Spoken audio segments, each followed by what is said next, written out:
अस्सलामु अलैकुम वरहमतुल्लाहि वबरकातुहू। हर कोई की महफ़िल आपको दोबारा खैर मक़दम करती है और आज हिंदुस्तानी समाज के मुतालिक एक बहुत ही सुलगते हुए मसले के मुतालिक हम चाहते हैं कि कुछ गुफ्तगू करें। और वो मसला सिर्फ़ हमारा मसला नहीं है बल्कि पूरे मुस्लिम बल्कि गैर मुस्लिम समाज का भी मसला है। हमारे यहाँ रिवाज ये है कि लड़कियों को विरासत में हिस्सा नहीं दिया जाता। इस्लाम तो बाकायदा लड़कों के साथ लड़कियों को भी हिस्सा देता है।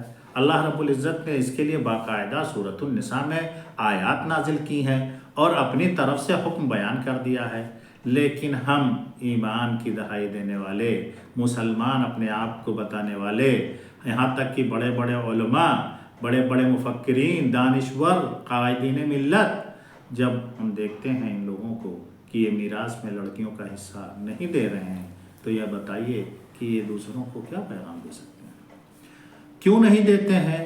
कहते हैं बहनों ने खुद से हमारा ये हिस्सा छोड़ दिया है भाइयों के लिए। ये नहीं कहते हैं कि बहनों ने इसलिए छोड़ दिया है कि अगर हम हिस्सा लेंगे तो ये भाई हमें अपना रकीब समझेंगे और ये समझेंगे कि जैसे हमारा दूसरा भाई है वैसे हमारी बहन भी है, इसने आकर के हमारी विरासत को तकसीम कर दिया और हमें कम हिस्सा मिला है।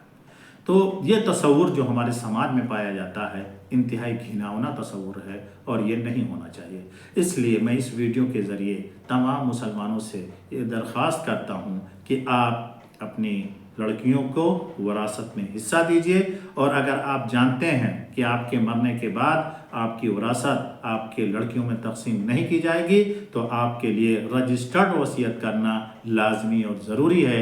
ये एक शरई मसला है और आप ये जान लीजिए कि अगर इस दुनिया में आप लड़कियों का हक दे करके नहीं जाते हैं, एक ऐसे समाज में जहाँ जानते हैं कि मरने के बाद हमारे उनको नहीं दिया जाएगा, तो शायद आप अल्लाह के अज़ाब से बच ना सकें। इसलिए बहुत ज़रूरी है इस अम्र पर गौर करने का, इसलिए कि ये मामला बहुत ही दुखद है और हम मुसलमानों को ज़ेब नहीं देता।